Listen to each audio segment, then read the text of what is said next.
Hey, gang, what's going on? Welcome back to the Pop Culture Cafe and welcome to the Morning Mug. I'm your host, the Huckster.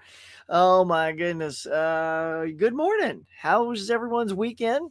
I had a good weekend last week with the daughter before she shuffles off to college next week. So there will not be a Morning Mug next week, as next Tuesday morning we will be moving her into the dorm.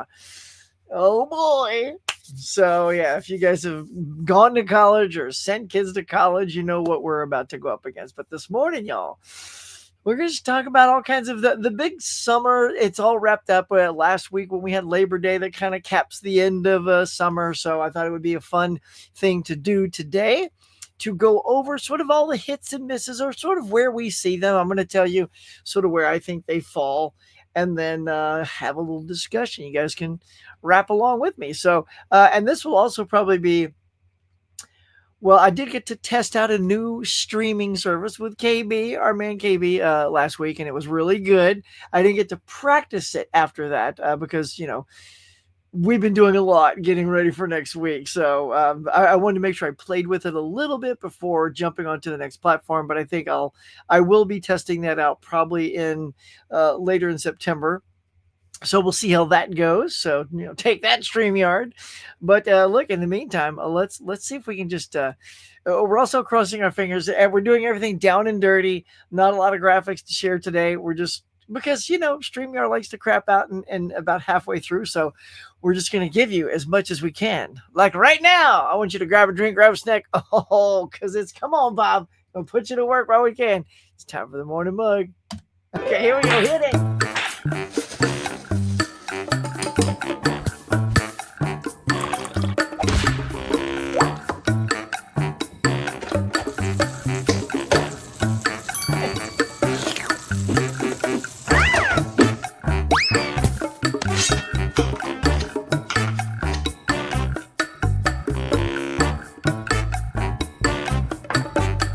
Hey, my friends, welcome back to the Morning Mug. Now, let's chat.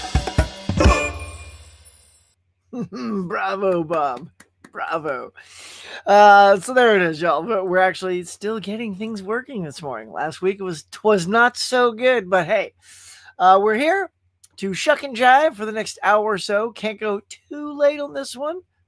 Got a little dental appointment this morning, so got to be out probably around 9:15 at the latest.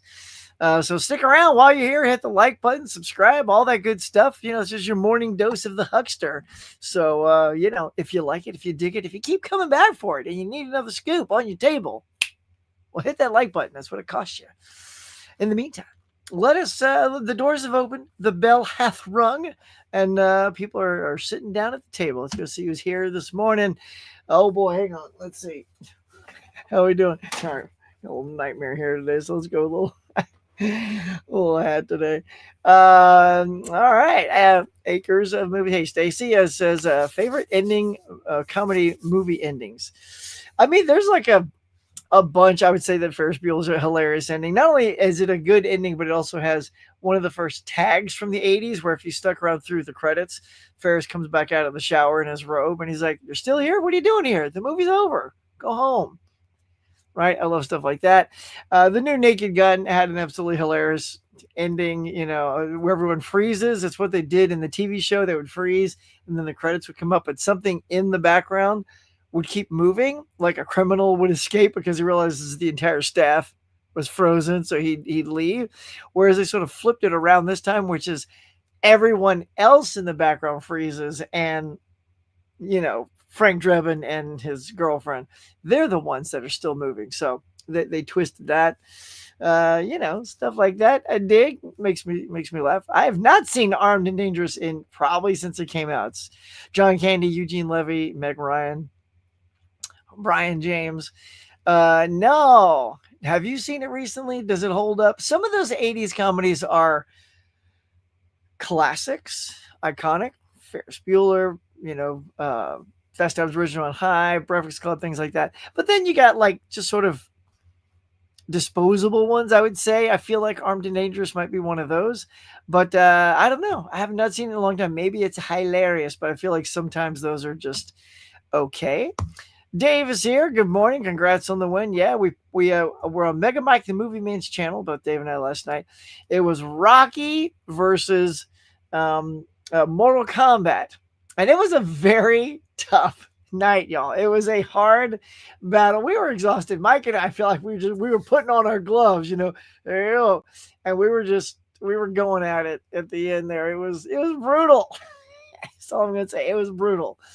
So if you want to see what a brutal battle looks like when you're just simply talking about movies and games, go check out Mega Mike, the Movie Man's channel. Like and subscribe. I did mention Scott was there as well, fighting hard on the Mortal Kombat team. So yeah, it was good stuff. Guy is here. What's up, bud? Hey there. Good morning. Chat, please try your best to hit that like button. Yeah, man. As you join, if you have not joined, please do.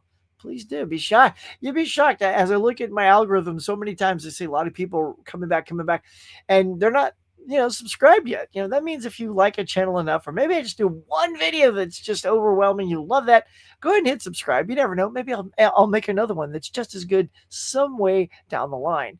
But speaking of, no one's taken this challenge recently. Like last week or 2 weeks ago, I put out something where you get to pick your top 5 duologies, double features, if you will. It's where a franchise made 2 movies and stopped. So like Wayne's World 1 and 2, Ace Ventura 1 and 2, Addams Family 1 and 2, and that's it. So for whatever reason, the third was out of the cards. They probably planned a trilogy. It never happened.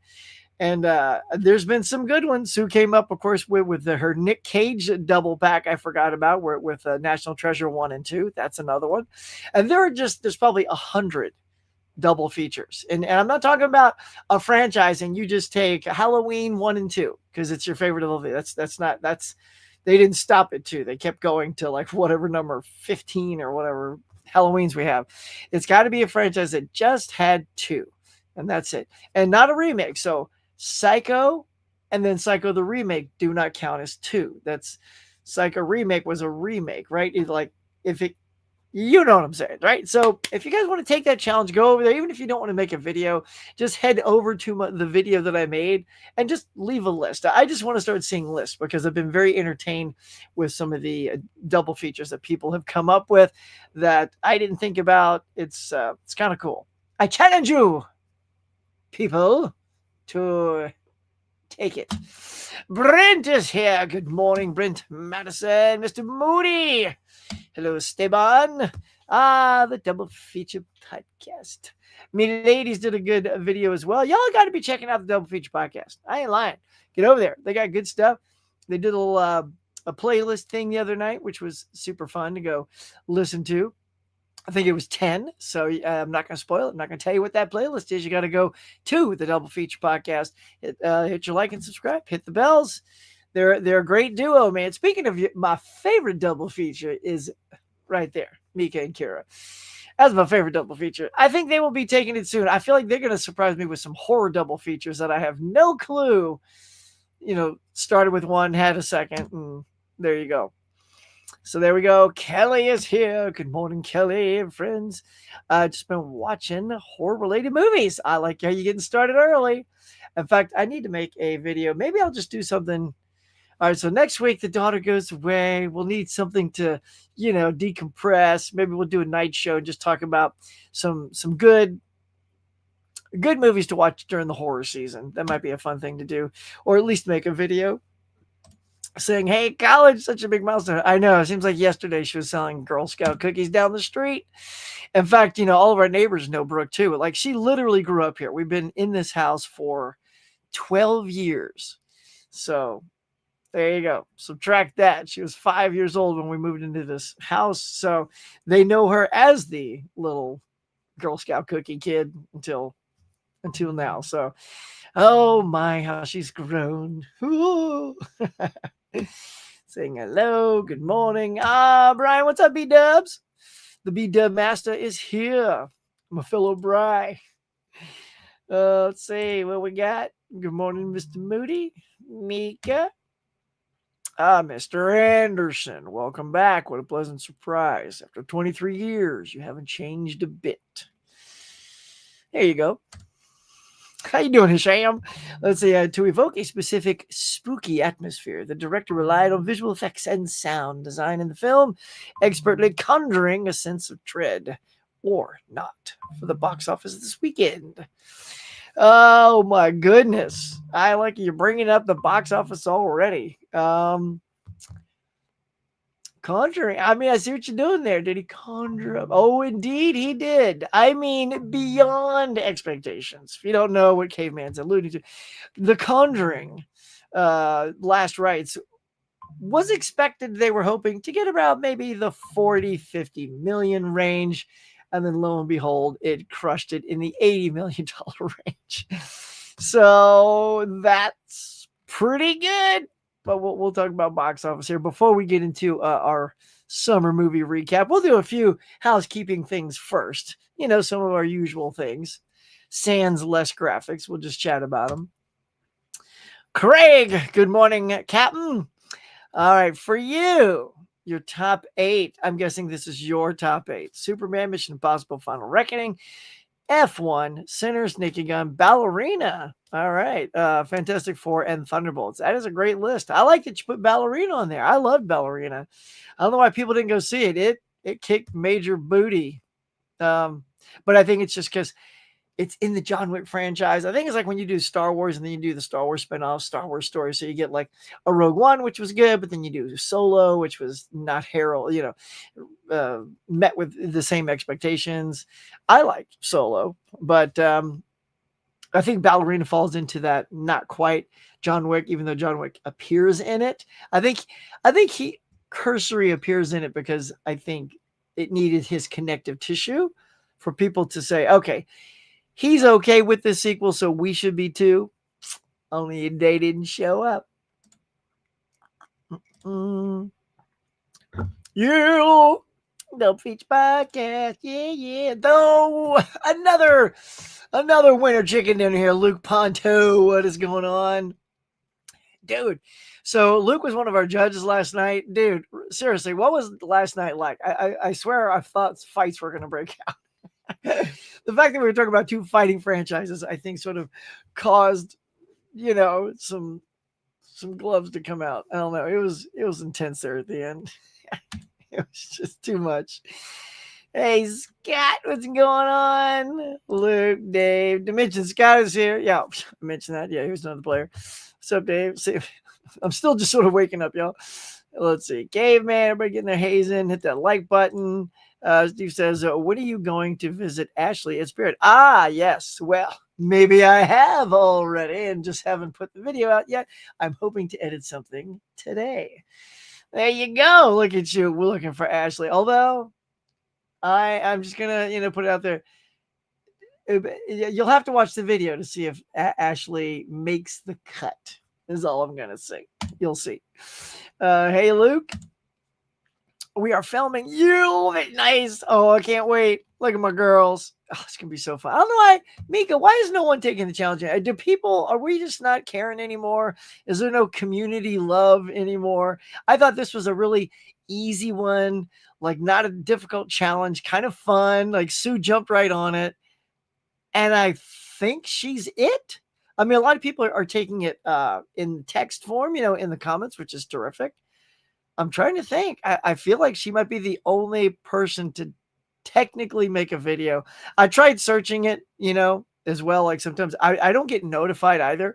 I think I did with Sue because I have, the bell on for you and Sue and all that. I mean, I have the bell on for everybody, but YouTube's algorithm doesn't always put everyone's stuff in front of my face. And maybe they're not putting my stuff in front of all of my subscribers. I'm like, I got almost 6,000 subscribers, and the fact that nobody except the 2 of you are taking the challenge, I don't know. In fact, speaking of, I still have a challenge I got right here in my notepad that Luke put me onto that I will be hopefully recording this week as well. Like I said, been a little nutty with the college thing, but I'm going to try to get that out as well. So see, I have a challenge to complete as well. Yes. There's still have the double feature video. Oh yeah. Dude, I can't wait to see it. I can't wait to see it, Brian. Yeah, tag me. Please tag me. I just want to see at least 5 videos. Vince, what's going on? Look at Vince, man. Looking all good. Hope all is well. All is good. Oh, there's my partner, KB. Huck and fellow summer lovers. Yes, sir. We're going to recap the summer love. I want to thank KB. We had a good sit down with that new Riverside streaming service, which I will get to play with a little bit, probably at once Brooke is off to college. And then probably switch formats for you guys to see what the new fresh look looks like, probably mid to later September. Oh, aren't you excited, Bob? Yeah. Why does he sound like Beaker? Okay. Smirk. Anyway, that ice in my mouth. What's going on, Smirk? Good to see you. Mm-hmm. Oh, yeah. KB's in the house. Tell you, it's like Denzel just walked in the room. People love it. Thanks, Huck, for all the support. Yeah, man. Thanks for shopping. Thanks for shopping at our channel. We had a good time. Looking forward to the series. Yeah, looks good.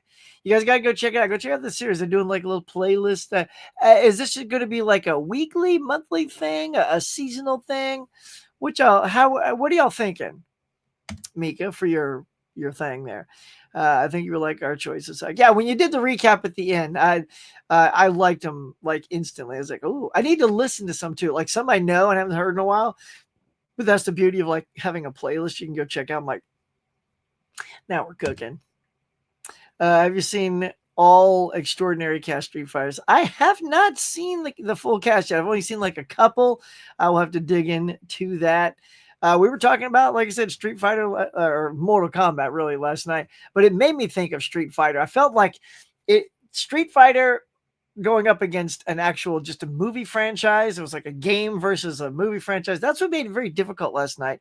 I feel like if it was a pure game to game challenge, like Street Fighter versus Mortal Kombat, that would have been right dimension. I don't even know. See, I would be so even keel for both. I have no preference either way. Other than I like the 90s Mortal Kombat movie better than the Street Fighter movie. But if it's purely game based, those are pretty evenly matched. And even if you didn't do fighter games, you could just keep it in the gaming world. So you could do Mario, you could do Nintendo, you could do Sega with Sonic, stuff like that. I think that would have been a more even keel as long as it's game to game kind of thing. And then, maybe movies can work their way in like, oh, but our gaming franchises had the best. Like maybe Sonic wins as the gaming platform to have the best movies. They had 3 great movies. Mortal Kombat has only had, in my opinion, 1 good movie. I think that recent one a couple years ago was hot trash. It was just dull. I was just so bored. The best character is Kino. You guys tell me. I'm not a super deep fan. The Australian guy, right, with the one glowing eye, with all of his snarky off-colored comments. He was the best character. Anytime he was on the screen, the movie lit up. Anytime he left the screen, I got so bored. But there you go. So I'll have to check out that cast. I love the new Conjuring films. Ooh. Hey, forget the reviews, man. The audience is saying it's a bomb diggity. Not a bomb, but it's bomb diggity. It's awesome. I saw it this weekend. You know what? We'll just tell you what. Let's put a pin right there. We'll come back to the chats. And talk about the box office. Now, how do I want to try this? Because again, I didn't make graphics because I spent all that time last week, and then StreamYard decided to not let me share any graphics, so I wasn't going to bother. So take that, StreamYard.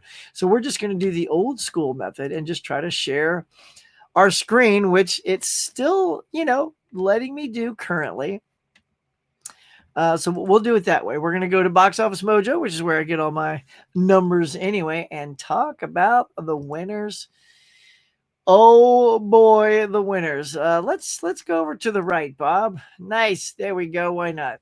Hang on. See if I can get myself in this circle better. Hang on. Oh, there we go. Well, there we go. Let's do, here we go. This is this weekend. So there it is, y'all. That's what I'm talking about. So Mika, we're saying how mixed reviews or not, The Conjuring, they were hoping this thing would pull in $40 million. That was their guess, which is good because Warner Brothers now continues their run of releasing, I think this is now the 7th straight film in a row to gross more than $40 million. It's the only studio in history, take that Disney, to ever pull that off. And I'm not sure what they have coming up, but they would have had the new Mortal Kombat movie. Speaking of, that's been getting a lot of buzz. It looks way better. I can tell I would enjoy this one because it's got freaking Carl Urban, and every second I see Carl Urban on the screen, I'm thoroughly entertained. I'm confident. I feel like I would have liked that movie. And that was all slated for October, ready for that Halloween time with your costumes and your fighting. Well, we're going to move it. We think we have a great movie. We're going to put it in the summer of 2026. So all the momentum we've created has been killed. So I think Warner Brothers had a shot at 8 movies in a row. Now I don't know what the next Warner Brothers film is going to be. So you've taken away what I feel like might have been a I'm not surefire, because I think that last movie again was, I think, a very split film. I know a lot of people that did like it. There were the opening fight scene was great. After that opening fight scene between Scorpion and Sub-Zero, it just went downhill for me. So I was hoping they'd have 8 in a row, but they've moved it. All right, but let's keep looking here. There it is. Conjuring killing it. Conjuring it at 84 mil. Hamilton, the release of the Broadway play. Look at that. Got 10 mil. So like Jaws, when they re-released Jaws, did very well. These re-releases are stomping out some new movies that are coming out. But we got Weapons dropping down to 3rd place finally. That's still good though. Things made. Well, we're going to talk about it, but it's a big hit. It is definitely going to be in the win column when I tell you about the winners and losers. Freakier Friday, still in the top 5, y'all. Top 5 after 5 weeks. I mean, that's pretty amazing for a movie that I opened at number 2. Never quite got that number 1 love, but it is just hanging on. I don't know if it's going to quite crawl to 100 million. As you can see here, it's at 87, unless you're looking at me on your phone, and then you'll not be able to read that. Pinch and zoom, people. And Caught Stealing, only in its 2nd week, down to 5th place, 3.2. However, if we look down low, it just barely squeezed it in there. At number 10, Superman is still in the top 10, and in its 9th week. So it is now tied Sinners and Lilo and Stitch for being in the top 10 the longest. I think it's probably not. I mean, it didn't even make $1 million, unless the next box office is so bad and people just go back. If it hangs on one more week, it'll be the longest movie in the top 10 of the year so far. So that is cool. If not, it joins a nice little tiny list. I don't think there's anything else. I think it's just Lilo and Stitch. I keep doing the Lilo Dallas Multipass or Futurama Lilo. So Lilu's more on, rolls off the tongue better. But that's it. That's our box office right there. I am very impressed with Conjuring. I saw it this weekend. Put out the video for it, and it was spooky, man. For me, the way I sort of, my review was like movies like that are just so tense and spooky. Like, it was good. It was good jump scares throughout. I was very entertained, but it's the kind of movie I also don't revisit, because now that I've seen it, I don't feel compelled to go back to it. I'm kind of like that for any just sort of horror film that has all the good scares, unless it's a classic, maybe like The Exorcist or Jaws, something like that, because I wouldn't say they have humor in it.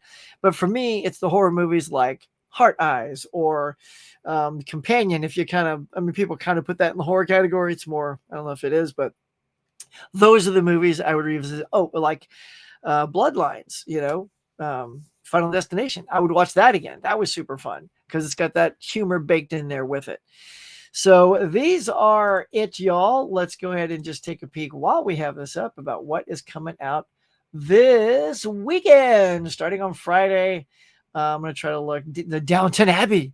They finished right there with the grand finale. Downton Abbey. Spinal Tap 2 is finally here from the 80s again. Is it too far down? Look, Spinal Tap 2, I'm just going to say, it's a mockumentary about this band. It's very funny film. there's literally some laugh out loud stuff in that. This is the one about this speaker. It goes to 11. So like when you want it to go a little bit louder, it goes to 11. And Rob Reiner goes, well, why don't you just make the highest number 10? So when you want to go all the way, it's 10. Oh, this goes to 11. I mean, it's classic. Everybody knows that. So we'll see what happens in Spinal Tap 2. I hope to check that out. It's in limited release. So again, because of this weekend and prepping to go to college, I don't even know if I'll get to a movie this weekend. And if that doesn't get a lot of attention, it could be out of the theater before I get a chance to see it. They are re-releasing Toy Story because we're getting ready for a Toy Story 5 coming up soon. But you got Stephen King's The Long Walk. That's the one I think getting some of the most buzz for this weekend. Look, horror's just on a roll. We got Weapons, we got The Conjuring Last Rites, and now we're going into Long Walk from Stephen King. I don't see how this doesn't hit number 1 next week. Let's see. We get Sound of Music getting a re-release for its 60th anniversary. I am curious. I certainly feel like Toy Story would do better than Sound of Music for its re-release. Like Jaws hit number 2. I don't see Sound of Music doing that. And I guess we'll just stop there. Triumph of the Heart. Let's see. What is that? Because that's a wide release. Follows the triumph of Saint Maximilian Kolbe and his companions. Okay, that didn't help me at all. All right, so there you go. That is what is coming out. That's what the deal is, y'all. Well, Bob, you done good. Well done. Bravo. So, yeah, that's our box office, y'all. Not too shabby.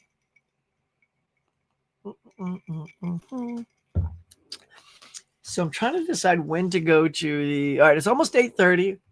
What I might do is do my movie review first for the 52-week challenge.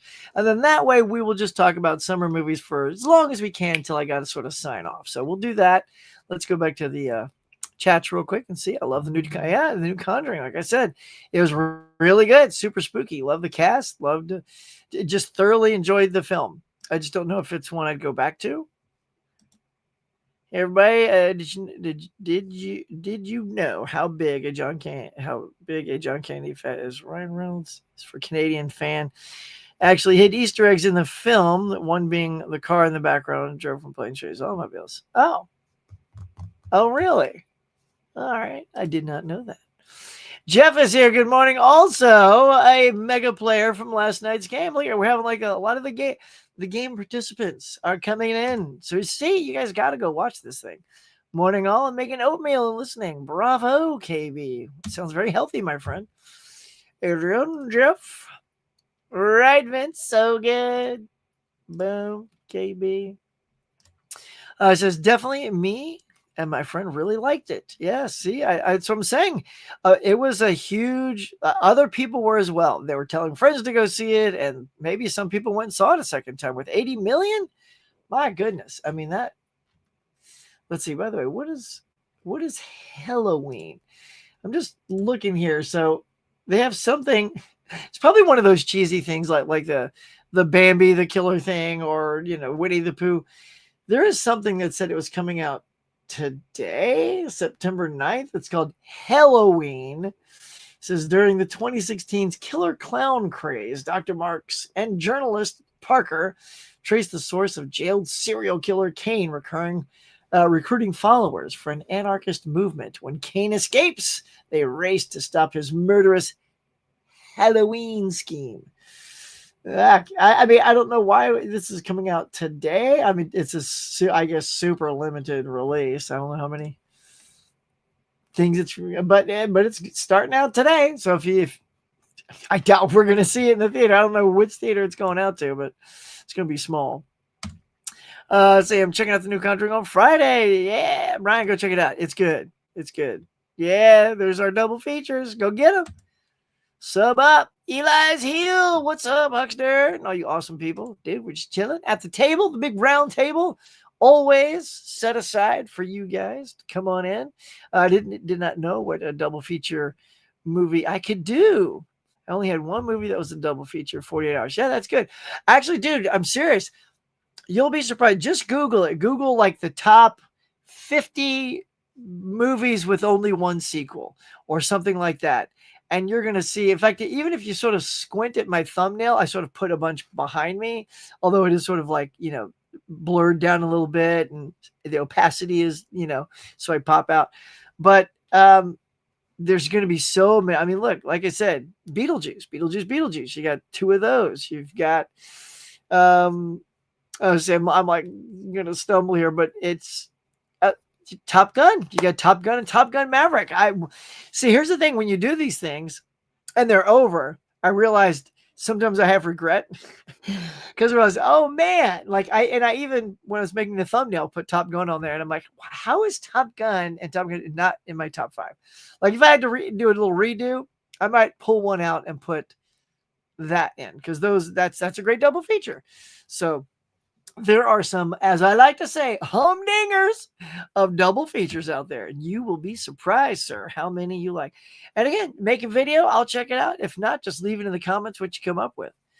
Exterior Laren is here. What's going on, Laren? Look at that. Getting some hazing. Hey, let's see. Got any twins? See if y'all have any questions. Here we go. It says if I had Gladiator 2, I would do Gladiator 1 and 2. Oh, you don't have to own it, by the way. This is nothing to do with ownership. In fact, if you watch my video, I say you don't have to own these. You don't have to hold the movies up. You don't have to do any of that jazz.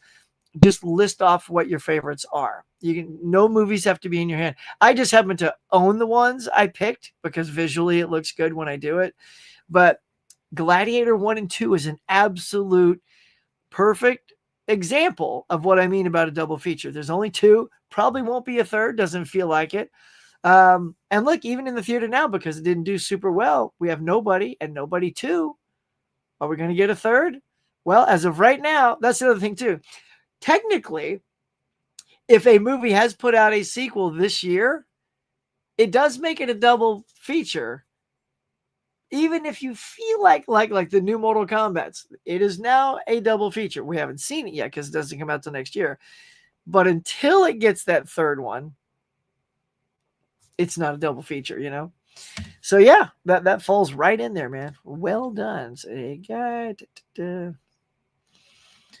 All right, you guys got any questiones? We just get a ton of haze. This is the big hay room. It says, yes, every Monday, Music Mondays. We will see how it goes this month. Going to release part 1 songs today on post and a link to the Spotify. Nice. That's very exciting. Y'all go check it out. Okay, here we go. Would you consider the 90s Mortal Kombat movies a double feature or no, since there are new movies? Oh, yes. The last 2, you mean Mortal Kombat and then Mortal Kombat Annihilation? Yes, because that's a double feature, because that they didn't, right? I mean, as far as I know, there wasn't another third straight to video thing, right? I think those were the only 2 theatrical movies. I know there was the TV shows that we talked about last night, and then the new movies. This is a new iteration. It's like Batman. So the Michael Keaton, actually Sue did this too. Sue played with the rules a little bit, because you could say that first run of Batman was 4 movies, but you don't get the same Batman, and you don't even get the same director. So really, she says that Batman and Batman Returns is a double feature, because they're the only 2 that have Michael Keaton and Tim Burton as the director. And I said, you know what, girl? I love the way you think. That is true. That would make that a double feature, because the other 2 technically would just be 2 additional standalone Batman movies, because they're different directors and same director did those 2, but different Batman. Although they are always packaged together as a 4-pack. But still, I like the fact that she thought of that, and that works really good. So yeah, for me, if it's just, unless I'm not thinking of it, and it's Mortal Kombat and Annihilation, those 2 work as a double feature, because they're not connected to the new stuff. To me, making these new movies is like making the new Christian Bale Batman movies. Those Bale movies are not part of the 4 movies that are always packaged from the 80s and 90s. So yeah, 100%. And look, and you guys just make it work. Like, that's what I love, is like, think outside the box. If in your video or just in your text part, you just say, I consider these, their own thing, and new Mortal Kombat's their own thing. So we're going the 90s Mortal Kombat. That's perfect. Don't forget to slash that like button. That's right. Look, I even got my Beetlejuice mug. Speaking of double features right there.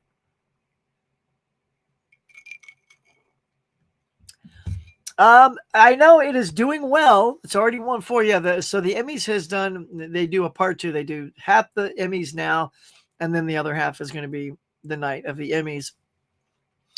I get so convoluted with these sometimes because I thought these already won Emmys. Like I thought The Penguin already won the best drama, and I thought that Colin Farrell already won the Emmy. But here they are with the Emmys. I'm like, okay, well, I guess it was clearly the Screen Actors Guild Award. Maybe it was something else. Maybe I must be thinking, I don't know, the Golden Globes? I don't know, but I could have sworn the Penguin, which is also winning stuff, had already won stuff. So, but yeah, there you go. Andor is looking good. We'll see how it does. Here we go.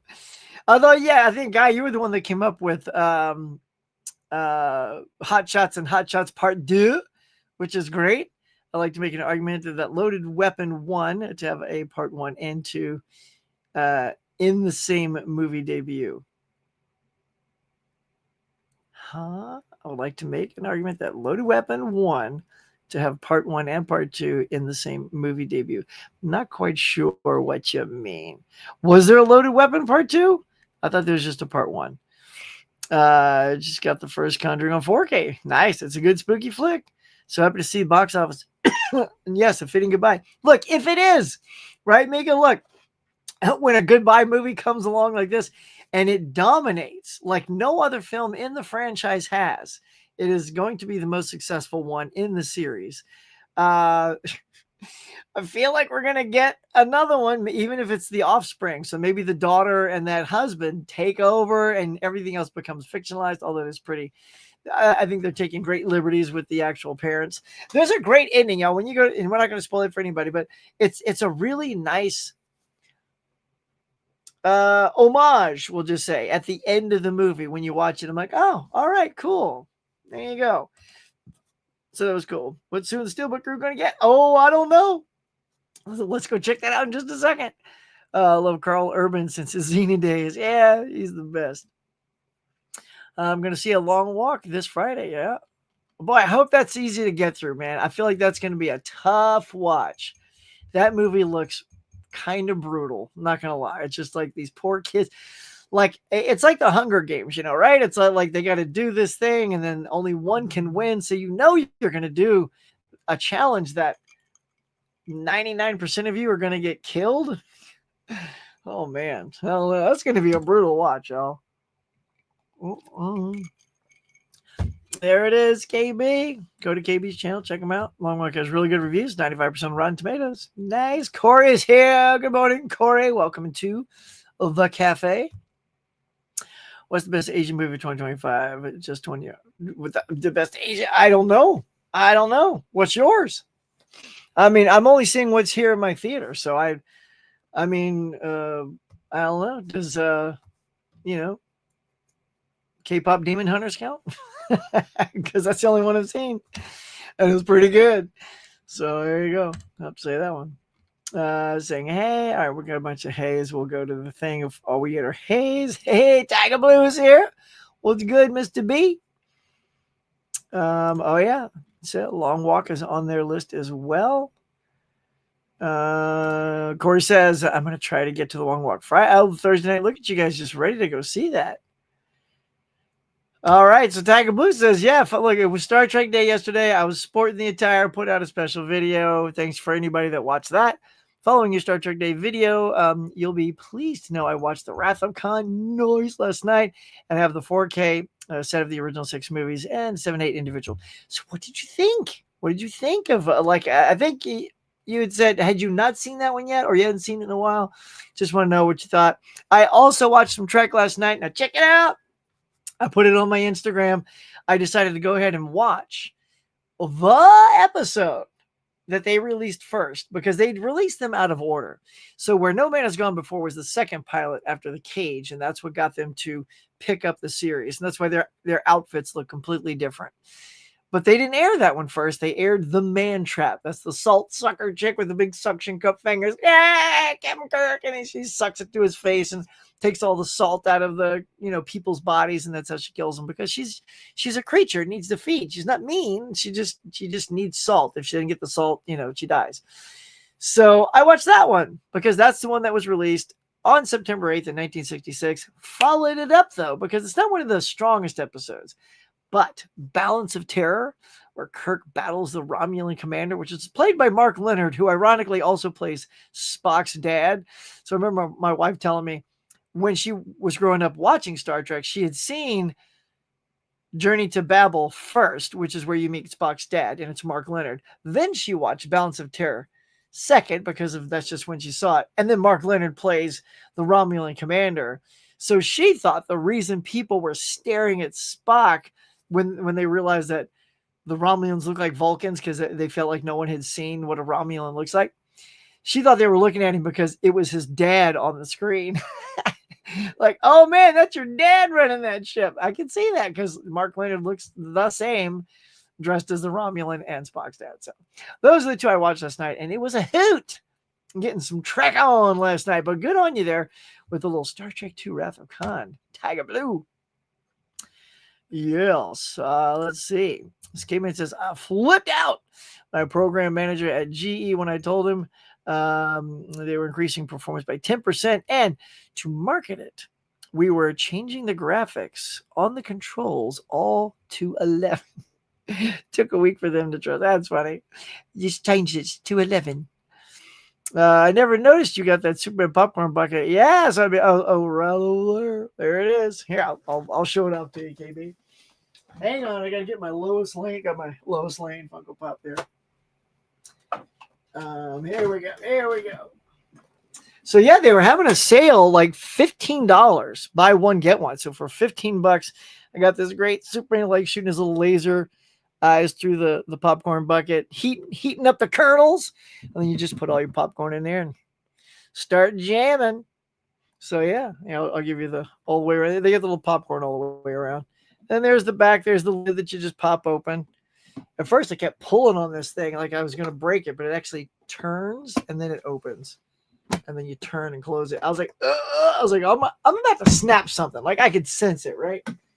So Superman goes there, and because it was buy one get one, hold on. This was the last one. I got my cushy super pillow. Oh yeah, look at that. So that is pretty dope. So. I mean, look, it's $15 and you're going to get two things. And those buckets went for over $30 each. And those were over there. So for $7.50 each, I got those two things. Pretty cool. Mm-hmm.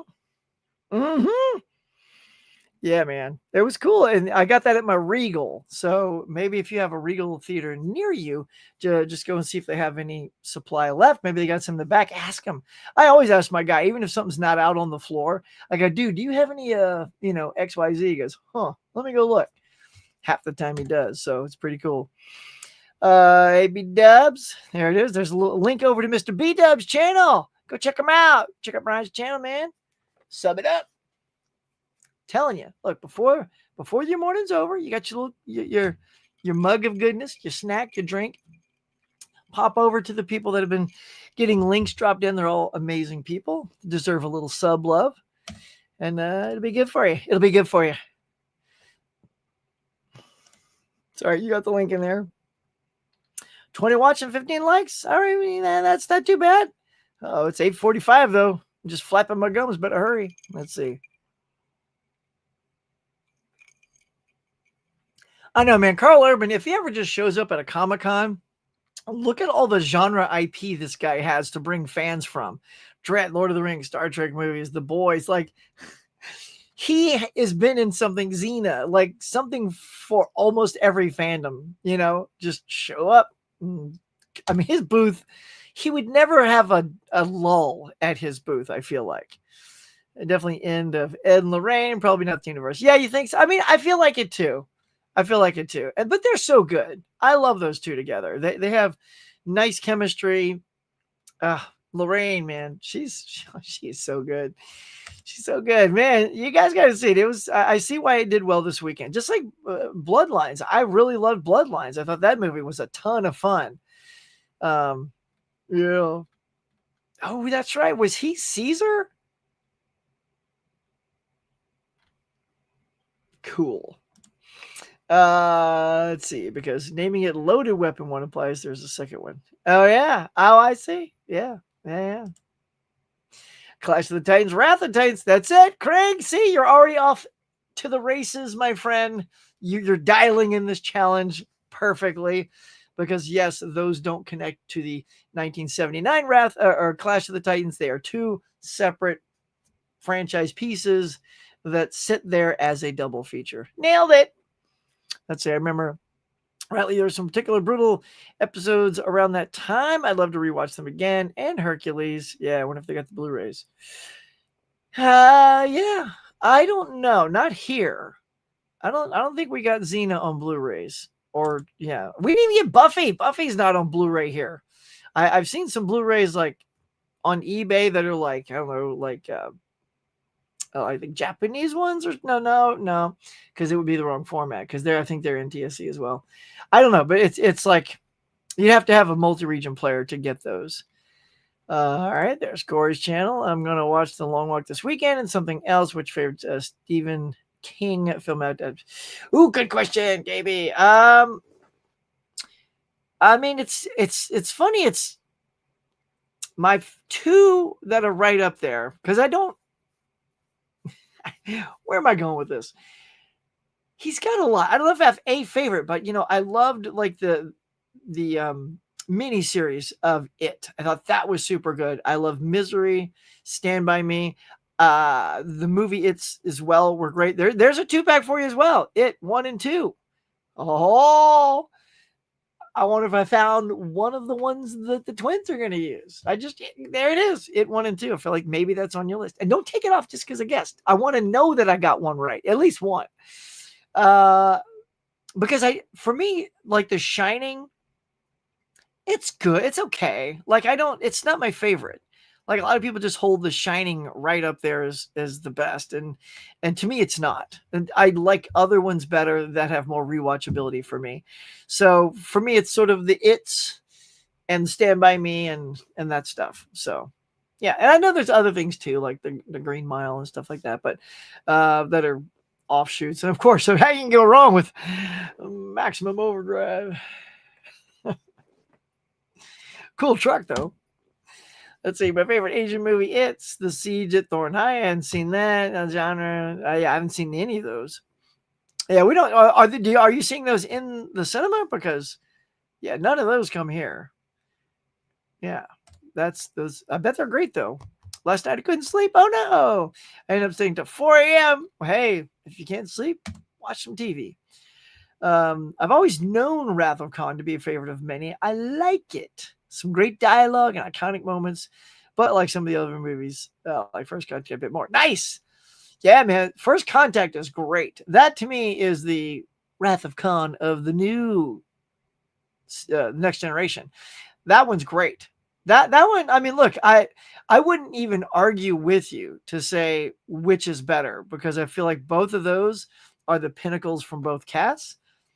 And I know that for many too, Star Trek IV, The Voyage Home, was their favorite, because that's the one movie, Star Trek movie, that brought in people that weren't even diehard Star Trek fans. They were just casual fans, or they just were moviegoers that wanted to see a cute comedy, because it's a very fish out of water movie with the whale. Captain, there to be whales, right? So people love that. They love Scotty doing the whales, and Kirk and Spock mind melding with the whale. Yeah, what is it? Gracie. Because it was George and Gracie the whale, I think. So that was a big hit. So a lot of people find Star Trek IV to be their favorite. So yeah, there's all kinds of choices. It's Tyga. Oh, so Xena did come out on Blu-ray? Mika? Come on, really? I did not know that. I feel like it's always, every time I go to Walmart, I always see it on DVD, but that's cool if that's out on Blu-ray. Okay, yeah, Shawshank. There you go. Yeah, I was debating to put Shawshank up there. Yeah, I mean, sure, Shawshank's fantastic, of course. Yeah, but for me, Shining, I wouldn't. I would definitely put Shawshank up there. Misery, um, you know, all that stuff. A little bit higher than The Shining, but yeah. Marathon session, all 7 movies in a row. Wow. Marathons, man, they don't do those much anymore. I remember they were doing that for Avengers Endgame. They started it 3 days before.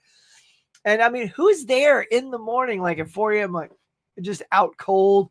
I'd be like, I'm going to go home, go to sleep. I'm going to miss the next 5 movies. And then I will come back in the morning and I will pick this back up. Because, I don't want to zonk out unless it's one of those great theaters that have the chairs that just, your feet go out and they're super comfy. And you're trying to just do it as a challenge for yourself. That would be the way to do it. Can't go wrong with either one of those. I forgot to share my breakfast and waffles. Nice. Yeah, I always say, what you guys drinking? What's your snack? What's your drink? But there we go. Got some waffles. Whew, that sounds good. You guys are eating good this morning. Nope. Oh, ratso. Oh, well. Ooh, I'm just chomping at the bit now. The original It and the original Stan miniseries has always been my favorite. Yeah, there we go, baby. I was wrong, Huck. I meant to have the DVD. Okay. I was like all excited. I'm like, when did this come out? I thought it was like some brand new, because I'm usually pretty on top of like cool TV shows. So what do I got? So these are the TV shows. I'll give you a little breakdown. Just looking to my right is my TV section. So my big box sets are A-Team, Brooklyn Nine-Nine, Charlie's Angels, Chuck, Happy Endings, The Incredible Hulk, Friends, Psych, Buck Rogers, the original Battlestar Galactica from 1978, Miami Vice, Quantum Leap, that 70s show, Sequest, Eureka. Those are all my big box sets on the top. Another one I have is I Dream of Jeannie, but man, shame on you, Mill Creek. The picture looks terrible. Just it's all pixely around, like it's a freaking Blu-ray set.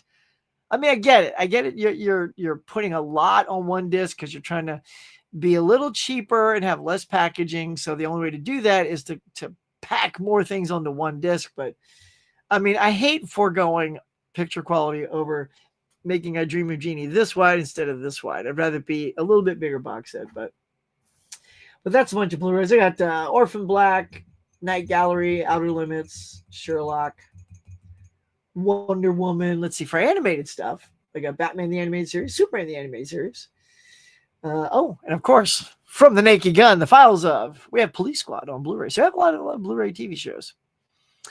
All right, but we're going to jump onto the summer movies real quick. I have a huge VHS box set series. Nice. Star Trek movie marathon. People had their sleeping bags in the cinema. I was actually working night shifts at the time, so it wasn't bad for me. Nice. All right, y'all. So let's get to it. Now we're just going to talk. There's no graphics. Just we're going to rap about the summer movies in the time that we have left. So we're going to just dial it up. Here we go. Now, so I'm just going to basically call these the bona fide winners, the ones that have had good based on their budget with what they pulled in at the box office. It makes them hands down hit. And these are for the summer. So don't expect Minecraft or Sinners or any of that. This isn't to the year from the beginning of the year. This is just the summer. So basically starting with, I think, Mission Impossible kind of thing. All right, here we go. So obviously, number one, you got to go with Lilo and Stitch. I said it again, Lilo and Stitch. Its budget was 100 mil, but it's already made over $1 billion worldwide. So that one is easily a profitable, successful film, number one. And Weapons. Look, Weapons is killing it, y'all. It's one of the smallest budgets. Actually, it was the lowest budget of all these summer movies. And it's outgrossed Sinners internationally. It's like made 38 million was its budget, and it's grossed over 235 million worldwide, and it's still going. So that's huge profit. So bravo. See, Hollywood, they can do it. They can do it because there's a lot of movies that spent a heck of a lot more money that didn't make the same profit that this did. And we're talking with bona fide stars.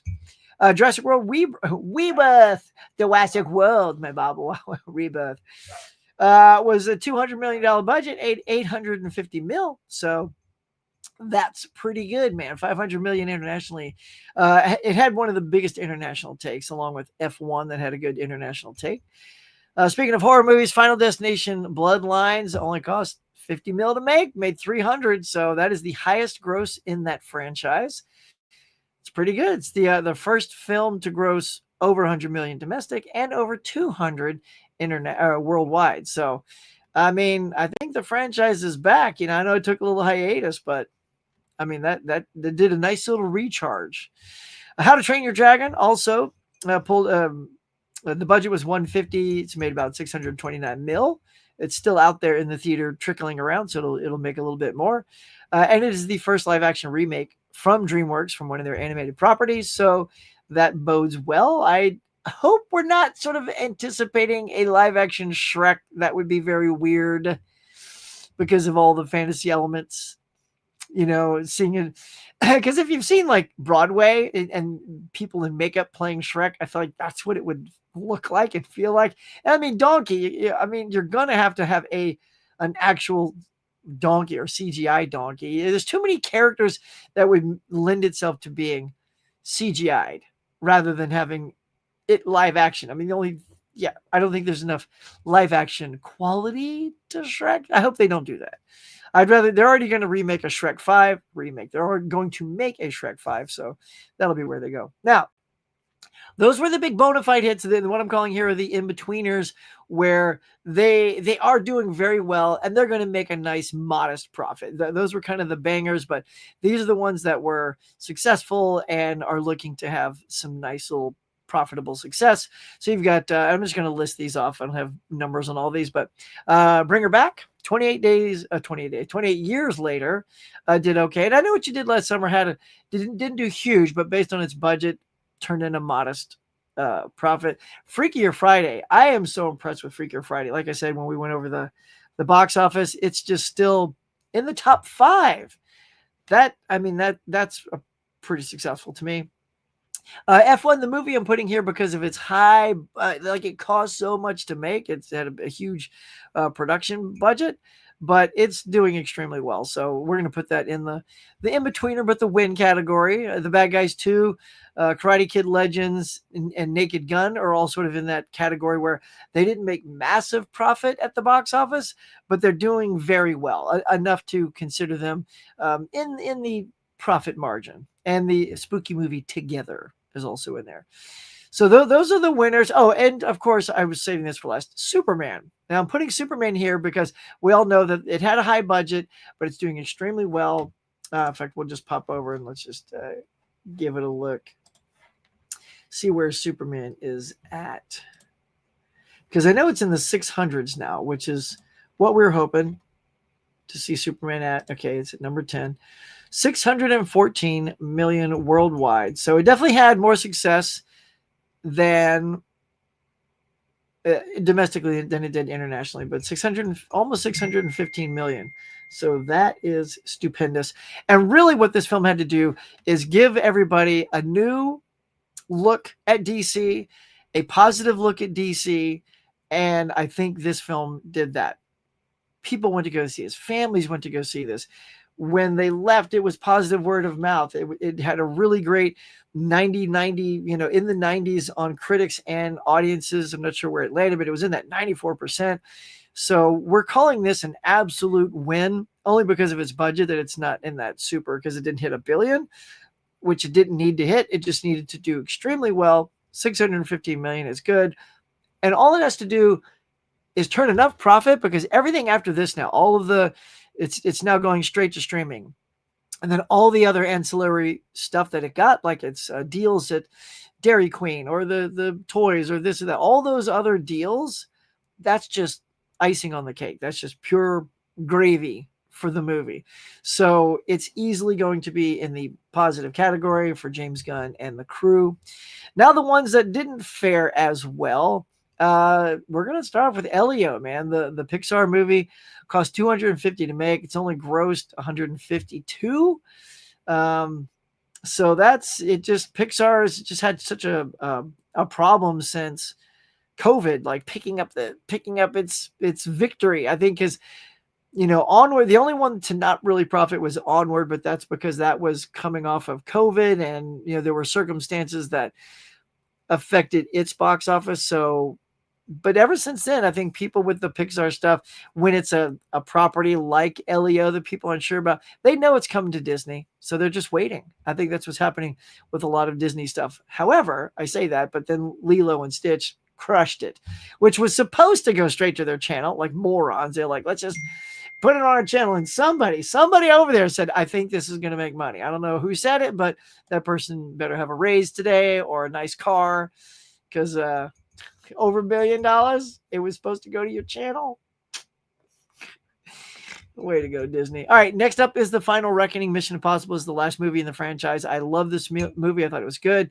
I did like Dead Reckoning a little bit more, but it was a longer film. It's an end of the franchise, presumably, but it cost like $400 million to make, man. And when it got about 600 mil, that's not quite in that profit range. It's still sort of losing a little money. And unlike something like Superman that can get, toy deals or Dairy Queen or, and of course, straight to streaming, Mission Impossible make money straight to streaming, but it doesn't have as many ancillary possibilities to make that income up. So it's going to be a little bit of a loss in that category. Same thing with Thunderbolts. Thunderbolts was a great movie. Like, I like both of these movies, and somehow they just didn't crush it. Thunderbolts cost 180 to make, gross 382. I don't know. That means it made less than 200 mil domestically. So not a killer performance from Thunderbolts. Ballerina also, we talked about earlier. It's like that budget was like 90 million and it only made 131. So, I mean, that's going to be a big loss for that film. Megan 2.0, if you guys saw the first Megan, there's a lot of high expectations with the people that liked the tone of the way the first Megan was made, and this one isn't that at all. Sort of did a little T2 flip where she's kind of like, comes in to kick ass to help save the day. So yeah, not huge, $25 million budget, and it grossed 39 million. So 140 worldwide, but I don't know, you're looking at another loss there. Now the In-Betweeners, now here's one, like, to me, this is still a win, but it didn't perform as big as people had thought. And that is Fantastic Four. It did well, but it's not in the way that it should have made it very profitable. I think that they were looking for this to make up for Thunderbolts and, Captain America, Brave New World not doing so well. And it did good, but it didn't do better than Superman. So I think Superman pulled off the best performing superhero movie of the year. Other movies that just didn't hit it: Smurfs, Honey Don't. Oh my God, Honey Don't go see that movie. It just was, that was a hard watch. It's just, I'm sorry if you like it, but it's bad writing. It's bad writing, y'all. It is. Eddington, the new Ari Aster film, didn't crush it. Hurry Up Tomorrow with Jenna Ortega. Nope. The Phoenician Scheme did well, I think, in its opening night. Like, had a good opening night, but it just fell completely out. And we mentioned this before, Nobody 2. Given the success of the first one, I really thought Nobody 2 was going to do much better than it did. It was a great movie, too. I went and saw that one weekend, and then I saw Honey Don't the next weekend. And I'm just glad I didn't see Honey Don't the weekend before, because we were with friends and we were trying to pick out what's a movie out no one has seen that sounds good. And Nobody 2 just sounded better. So thankfully, my wife picked that one. We went to that one and everybody loved it, because I guarantee you, if we all saw Honey Don't, people would be like, that was trash. And, my wife doesn't go to the theater that often. So, all right, but that is it. Now we're just going to give you sort of the top 10 overall summer box office chart and where they ended up just domestically. Okay. So Lilo and Stitch, of course, no surprise, is number one, 423 mil. Superman, it comes in at number 2 with 351. Jurassic World domestic made more overall, but domestic, it was 338. Fantastic Four at number 4 at 226. How to Train Your Dragon at 262. Mission Impossible Final Reckoning under the 200 mark at 197. Thunderbolts at 190. F1 hits 188 million. Final Destination Bloodlines at 138 and Weapons at 135. So that is where our summer ends up. And at the end, I believe I said this before, there are 3 movies sitting in the top 10 film, have been in the top 10 for 9 weeks for the year, not just the summer, but for the whole year.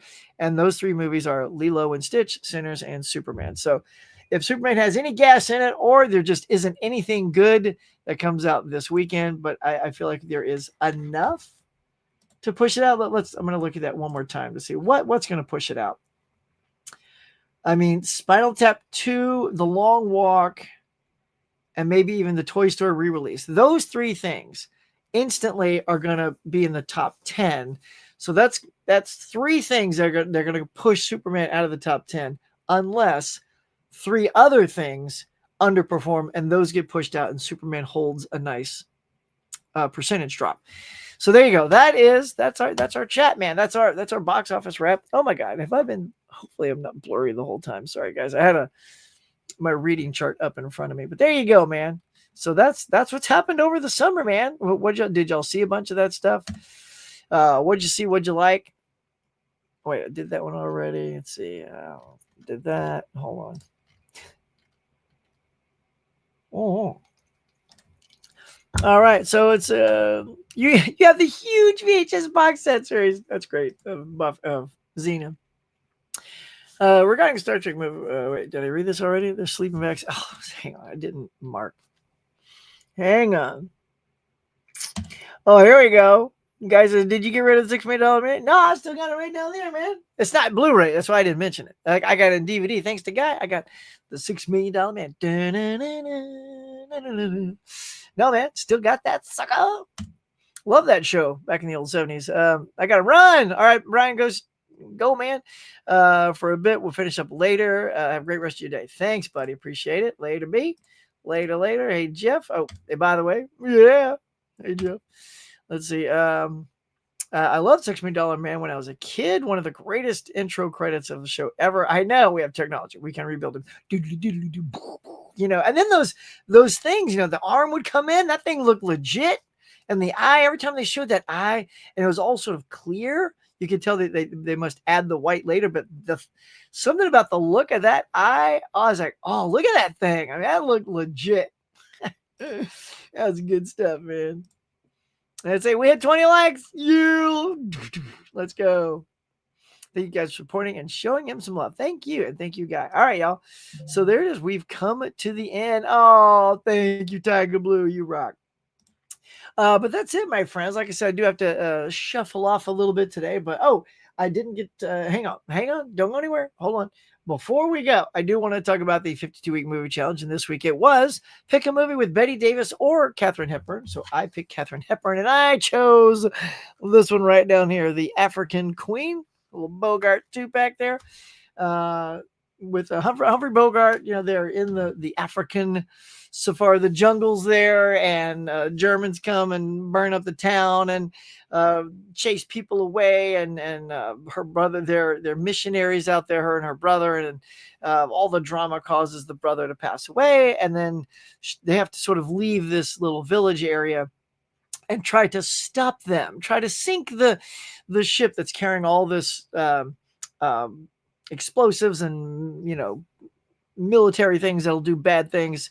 So they're on a mission to take the African Queen, which is Bogart's boat, through all these rough rapids, and no one could do this. It's unheard of. The conditions are too bad, but they push through. Well, we can do it. Did they do it? I don't know. You'll see the end. The ending isn't. It doesn't unfold like you think, but I'll just leave it at that. I like the ending. We'll just leave it very ambiguous. I appreciated the way it ended. I don't want to give away too much. It was also a little hokey at the same time. Yeah, you just gotta see it. It's like, I think they're shooting for an upbeat ending, but when you start filling in after the credits roll, what probably happened is it's probably not a happy ending, because just logistically, you have to think, well, I mean, it's cool that this is happening here. I know I'm talking. If anyone has seen The African Queen, you know what I'm talking about. But it's a good movie. It's considered an all-time classic. I'd never seen it. I've had this 2-pack forever. So, uh, although I will say, y'all, I experienced a problem for a very rare time. About 35 minutes in, my disc froze, and there's no fingerprints. I took it out. I looked at it. Looked great. I took it out, put it back in. I had to actually skip 5 minutes of the movie just to keep the disc moving or the movie going. Mostly too because it was not streaming anywhere, so I couldn't. I mean, for free. I wasn't going to pay $4 on Prime when I have this. You know, I can figure out what happened in the 5 minutes I turned it off. So, The African Queen, I believe I gave 3.5 stars on Letterboxd, so I enjoyed it quite a bit.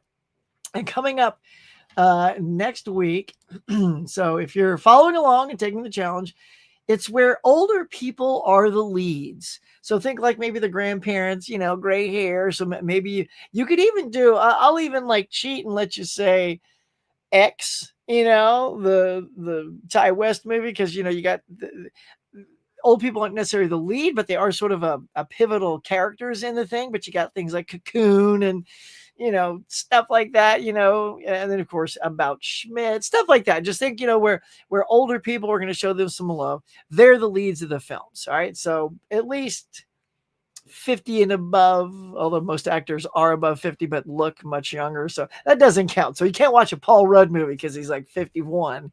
It's not an old guy movie. Come on, we're in the 50s. We're not old, y'all. I'm talking about grandparents. You know, it's gonna be older people. Yeah. So there you go. So that's what's coming up, and then that's what I watch. So let me know in the comments if you haven't anyone left here. If you watch something, let me know. And if you're watching after the fact, let me know in the comments below what you watched and what you might watch for the older people movie. All right, let us now wrap it up with you guys. T. Look, as Tiana said, hello everyone. Lovely. Hold on, did I miss something there or whatever happened? Hold on, have a great. Okay, so I think it was here. So, I have the $6 million man action figure, 12-inch guy with the skin that rolled up. Yeah, the magnifying glass. Yeah, you look through the back of his head through the thing. I totally had that too. And the Bionic Bigfoot, they have the stomach plate that popped off when he punches him in the stomach. And you hit that button, the plate comes off, and he's a robot inside. I had the cyborg with the face that came off, the John Saxon one. Had the Oscar Goldman briefcase. I had all that good stuff. I even had like the rocket ship that he laid on that you like would stick into him and make him feel good. Yeah, I love that. That was a great toy. I watched Whatever Happened to Baby Jane 4. There were some trouble old women. There you go. There you go. Hey everyone, Tiana, Tiana, good to see you. My number one Christmas gift, hopefully, will be the Mortal Kombat Legacy Collection. Nice, dude. Dude, you crushed it in that game last night. I'm telling you. Games are not my forte. See, I think also, too, we had 2 good judges for the show last night because I'm not a gamer. Like, I wouldn't even know what you're telling me is important. Like, the fact that both Luke and Vin know enough that what you're pulling is relevant to that franchise. I'm actually surprised you guys didn't win because I wouldn't have known anything. All I could say was, well, I mean, it sounds good, but I don't know that that's a thing. You know what I mean? Like as a judge, I would not have been a good judge last night. So I think that we had 2 great judges last night. Yeah. Hey, Tiana, congratulations on 10K. 10K. Tiana, you got 10K, girl? You got 10K subs? What? Nice.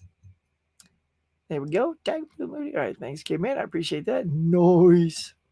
Look at you, man. Yeah, go to Tiana. Add some more love over there. I'm finally watching 80 for Brady. Oh, dude, I may join you. That's a good one. There you go. 80 for Brady. That is a great older person thing. I haven't watched that yet. Grumpier Old Men fits the double feature and older people. Look at that. See? Look, it just works itself in. The book club. Look, I love what you guys are coming up with. These are good. Cocoon. Yep, naturally. Have a great day. Laren, have a good one, bud. Thanks for spending another Tuesday. Absolutely, bud. Thank you for coming by. Grumpier and Grumpy Old Men. Double feature old people. Yep. Huck, that Rocky Box is amazing. Thank you, Nikki. You were wonderful last night. It's always great to see you out there in the chats. Yeah, it was a good box. And look, honestly, I didn't know what was happening at the end of that night, Nikki. I'll be honest. I was just like, what? Wait, what do you mean this is against the rules? Because literally, this is what I was getting at. Mike did change the rules, even though he shares it with us beforehand. Because the last one I was on, which was Marvel versus DC, both final picks was one person picked the 4 Avengers movies to represent the best of Marvel, which in hindsight, I kind of wish I would have voted for that. But the DC player picked the Christopher Reeve Superman box set 10 because that represented the best of DC because Chris started it all. You know what I mean? So literally box sets have been played for the final round all the time because what better represents a franchise than a collection of that franchise always and forever. So last night, because I just don't bother reading them anymore because they've always been the same, but he changed it last night because it was it involved video games. So it had said pick the best movie, show, or game, which was different than how it's always been laid out. So when Ven was saying, well, but you picked a box set, I go, yeah, I picked a box set because this represents the franchise. And then it was like, yeah, but that's not part of the thing. I'm like, what do you mean? It's always part of the thing. And then I reread it. I'm like, well, okay. He changed it, which I didn't expect. And that's why I just was like, you know what? I'll take the L. I'll take the loss on this because I'm not going to pick a single movie. I'm just going to pick the set and you guys pick Mike's thing. It was so weird. You know what I mean? There was too many like variables that had changed in that game to try to allow video games to combat a movie franchise. So it was wacky. It was wacky, nigga. It was exhausting, I'll tell you. But anyway, let's wrap this up, y'all. I got to get my teeth polished. Still thinking to film for older people. We got some good ones, good suggestions up there. Love it. Last question. What was the last good movie based on Teenage Mutant Ninja Turtles? I would reserve that for you because I didn't grow up with the Ninja Turtles. I just know them. So for me, the original trilogy, that first one's still my favorite. I love the Jim Henson animatronic costumes and the heads and all that. That's always going to be my favorite one. But as bigger Ninja Turtle fans, like I think you might be and some other people, y'all let me know it's like the new Michael Bay one, the one with Hottie McHot stuff, Megan Fox. Is that the best one? I don't know. I don't really know what the last good one is, just because for me personally, I'm just always going to like that first one the most. So, noise. Hi, Jeff's mom. Oh, yeah, we're about to wrap this up. 10K on Instagram, girl. You worked that Instagram. Nicely done. It was BS to switch up last minute. I know. Come on, Nick. It was BS. I didn't know what was going on. I didn't. And yeah. We're done. Go watch the show. I can't stir that back up. It was too much, man. I did text Mike later. I'm like, what happened? What just happened? He's like, oh, it was all good fun. I'm like, was it? I was like, my wife thought he and I were fighting. And like, are you guys still friends? I'm like, oh my God, is that what it looked like? I'm like, yeah. I said, yeah, we're still friends. I'm like, it was just like, because Mike and I are always the two that go at it the most because everyone kind of like, sits back a little bit, and because when Mike chimes in, you have to also challenge Mike because he'll steamroll your pick. So then you got to come back with a steamroll to that. So, oh my God, it's crazy. The last anime. Oh yeah, you know what, guy? I'm gonna go with you on that. The one that was released by Paramount, that last Teenage Mutant Ninja Turtles movie was excellent. I love that thing. It was, it felt like, Into the Spider-Verse animation, very vibrant and exciting and super funny. So yes, the last good Teenage Mutant Ninja Turtles. I'm gonna go with you on that. Good one on you, guy. Good one on you. All right, y'all. That's gonna do it. We've done it. We an hour and 20 minutes. We rolled through the morning mug. Thank you all for being here. We talked at 90 miles an hour. Thanks for joining me in the chat and giving me all your good stuff. You guys are outstanding. Honestly, you're amazing. Thank you for coming back every Tuesday. You're really why I keep coming back. If I didn't have your presence and your engagement to keep me going, I'd have given this up a long time ago. So keep coming back, and I'll keep coming back, y'all. So thank you so much. I appreciate your time. And go check out all the people that we left links for. They have amazing channels. And we're going to see you all not next Tuesday, probably the week after. Maybe I'll do a night show to make up for next Tuesday. But wish me luck as we drop the daughter off at college. Till next time, I'll catch you guys later. All right, Bob, good luck to all my Cafe members for their support. And if you'd like to be a Cafe member to help support the channel, please consider hitting that join button now.